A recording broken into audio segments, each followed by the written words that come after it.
When the PlayStation 1 was first released in 1995, outside of Japan, for the first time, it marked a turning point within the gaming industry, and the games within the 5 years shows how much it would get gamers to buy a PlayStation, regardless of what genre. However, I need to point something out here. It is that not every game will be mentioned, and that some games were also released on other platforms of that generation that will be covered.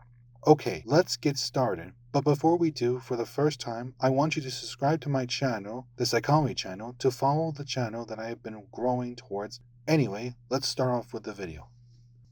The first genre I want to cover, and the one that most gamers would often think of the PlayStation, are RPGs, with Final Fantasy being the most well-known of the genre, with Final Fantasy VII being their crown jewel of the original PlayStation. However, its two follow-up games for the PlayStation, that being Final Fantasy VIII and IX, are often received very differently, with 8 being controversial as it was the follow-up to 7, while 9 as it was a return to the classic series before 6 on the Super Famicom. Speaking of the Super Famicom, in Japan, the one RPG series that also made the jump to PlayStation was Dragon Quest 7, which was released in 2000 in Japan when the PlayStation 2 was released, which would sell 4.6 million units in Japan, becoming the highest selling game in the region of all time, and as of the current year. Other RPGs that the PlayStation would be known for, like Xenogears, Tales of Destinies, and Atreia, also known as Destiny 2 in North America, Vagrant Story, Suikoden 1 and 2,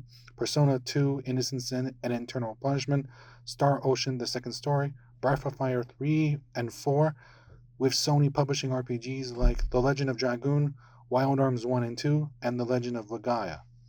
After RPGs came the action and action-adventure genre, which became mainstream with the release of Tomb Raider and its 4 follow-ups each year. However, it wasn't the only game. Another well-known series was Alundra 1 or 2, follow-up with medieval series The Legacy of Kain, along with a stealth game, Metal Gear Solid, while horror games like Resident Evil, Silent Hill, Dino Crisis, and hidden gems like Galarians is where the horror was for the original PlayStation, while games like Castlevania, Symphony of the Night would go on with Metroid to create a subgenre named the Search Action, or more commonly, Metroidvania. And finally, games like Driver were the first sandbox games, along with its follow-up, with Grand Theft Auto 3 and beyond perfecting the genre in the following console, the PlayStation 2, while the first 2 GTA games were often forgotten in favor of 3 and beyond.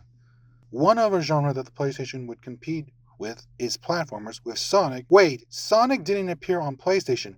Sonic was still a first-party franchise under Sega, so we need to find something else. Well, I know for one thing, it ain't Bubsy 3D, which had its own problems during development.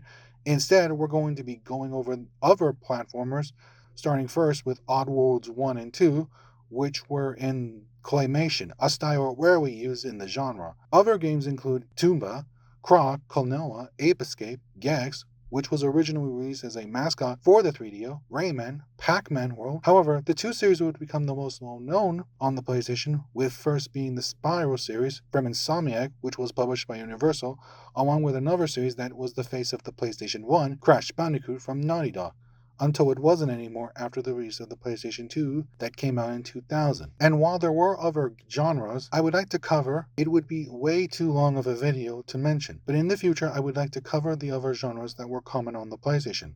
But for now, subscribe to the Psychology channel to follow along my latest videos. And as usual, thank you for watching the video, and until next time, bye.